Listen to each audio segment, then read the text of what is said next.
One ring to rule them all, one ring to find them, one ring to bring them all, and in the darkness bind them.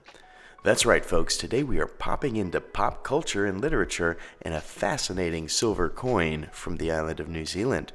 We reflect on our own human conditions as we dive into one of the great writings of our world and the humanity tied to a story. So if you are a fan of silver or The Lord of the Rings, this will be a video for you.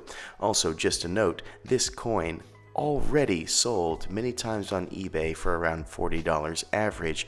So that being said, if you are somebody who wants one, they are still being sold at the APMEX website, and you might want to get in line because there's a very low mintage, which we'll talk about later. Before we get to the meat and potatoes, we need to thank and highlight New Zealand as the issuing nation, not only for this Bullion series, but also for making New Zealand the Hollywood of the Southern Hemisphere.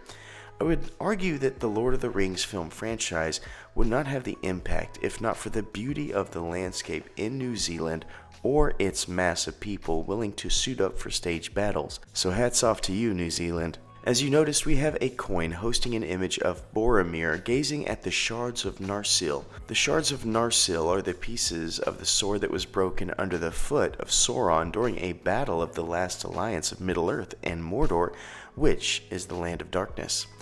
The sword, even when broken, was sharp enough to cut the One Ring from the hand of Sauron, which, with the ring's enchanted power, stripped Sauron of much of his power, leading to a victory of the last alliance of elves and men. I will not spoil the rest of the story for you, but basically many generations have passed since that war, and the shards of Narsil laid upon a plate, as depicted in the movie, at Rivendell, which is an elvish kingdom in Middle-earth.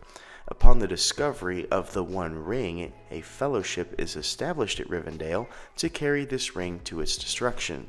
It is at Rivendell that Boromir, who is the focus of today's coin, looks at the shards of Narsil in amazement of the past, amazed by both the might and weakness of men. Boromir is a complex character and one that I think every human can identify with. He's definitely not my favorite character, but knowing his character arc, I found his traits to be most identifiable with humanity, so he was the coin whose story needed to be told. Boromir comes from the great stronghold of humans called Gondor. This is a beautiful, beautiful realm where no king currently resides, so it's run by a steward, and Boromir is the son of that steward. Boromir is an excellent fighter and is consistently blinded by his want to do good. It clouds his judgment at times towards his potential to do bad, even in the name of good. The Ring of Sauron corrupts the holder so that in time it will find its way back to the Master of Evil. As the Fellowship of the Ring is established, true to Boromir's nature, he asks, why not wield this powerful ring and use it against evil?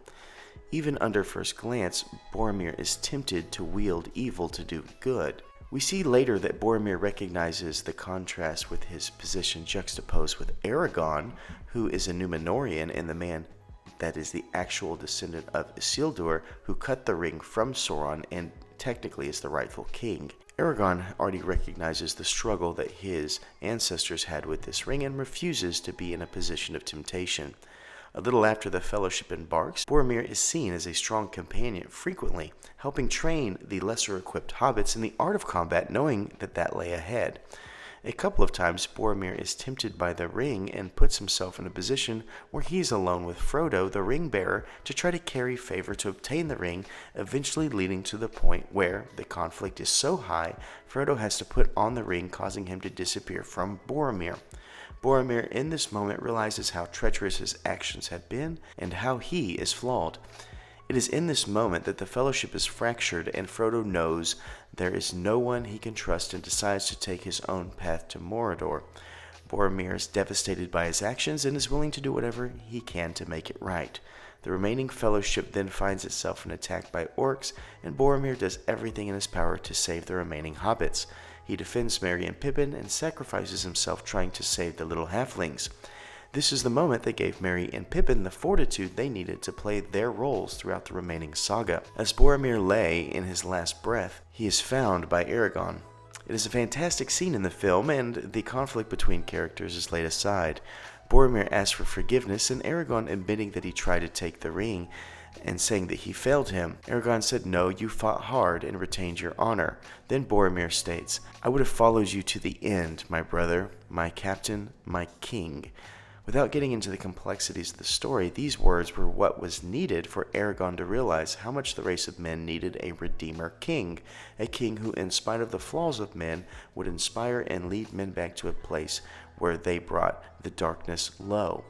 Boromir's character arc is fantastic, as he's a noble man who has to overcome his pride and be humbled under the realization of his own actions. He is a defender of his people and also one who broke up the fellowship. He was corrupted and yet also provided hope needed for the other characters to develop in their future roles. I know I have had moments like Boromir where his weakness was the action that was chosen, and hope that in my final days I have the resolve and impact that Boromir has had in his repentance. He's an amazing character from an amazing writing. Now that you know about Boromir, let's talk about this coin to see if it's right for you as we place it on our 60-point scale. When we look at the obverse, we have a classic look, as this is a 2021 coin. Her late majesty is in a familiar depiction. Under her, we see the initials IRB, standing for the designer Ian Rank Broadley.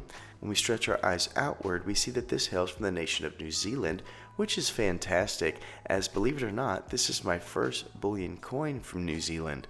We also see the name of another land, Middle Earth. What a fantastic thing to see, as this is a double meaning in my perspective.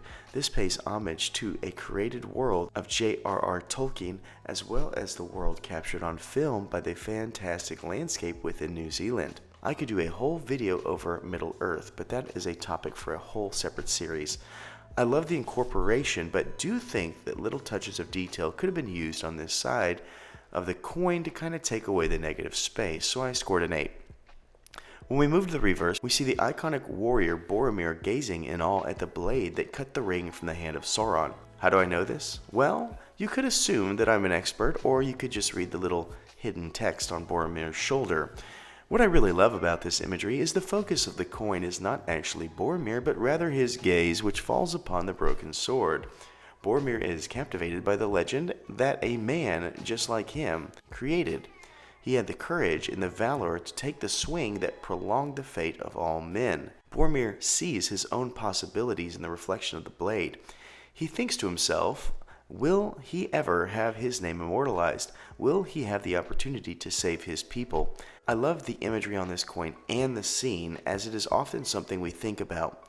What potential good is in front of me, and will I be brave enough not only to recognize it, but to act upon it?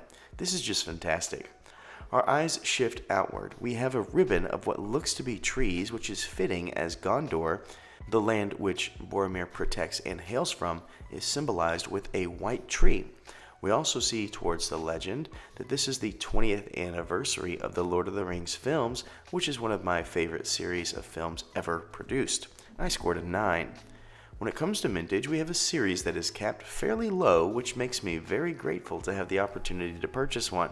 There are only 10,000 of these minted, and what is better is that you can still get them on the APMEX website as of the filming of this video. In fact, I have an affiliate link below if you would like to support this channel at the same time. I scored a 9. Now for cultural significance. We have two areas highlighted on this coin, Middle Earth and New Zealand. What is fascinating is our view of Middle Earth was cultivated by Peter Jackson in the Weta Workshop. Peter Jackson was the director of The Lord of the Rings in New Zealand, and the Weta Workshop created a lot of the scenery and costuming. The Middle Earth and New Zealand connection is incredibly strong. In fact, many of the war scenes use tons of New Zealanders to create the epic battle shots. There is still a tourism sector for these films in New Zealand. I find that New Zealand shall ever be entwined with The Lord of the Rings, and this means we scored a perfect 10.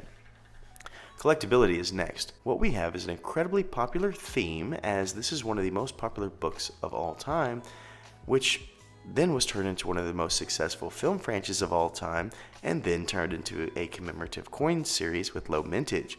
We already see them selling for around $40 consistently on eBay, and I imagine it will have bumps in value every single time there's a significant anniversary.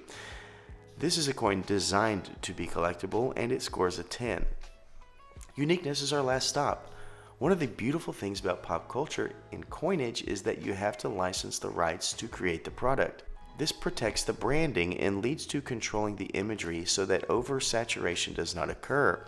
With this coin being a character from a protected film and novel franchise, we only had Boromir appear a couple times on coins, and what do you know, they're basically all from New Zealand with the exception of one, which came from the Cook Islands, and that was a bar that didn't look anything like this, so we have to score it a 10.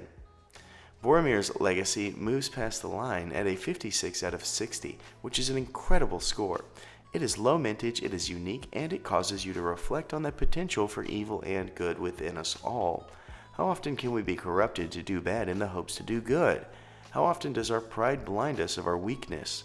Do we have the bravery to recover the lost ground when we have caused harm? Does our honor and want to do good supersede what we want to be perceived by others as good? What a fantastic set of thoughts this coin invokes. What a fantastic coin for any collection. I encourage you to watch the films or read the books if you've not already done so, and encourage you as always to stay classy and current with the culture of currency.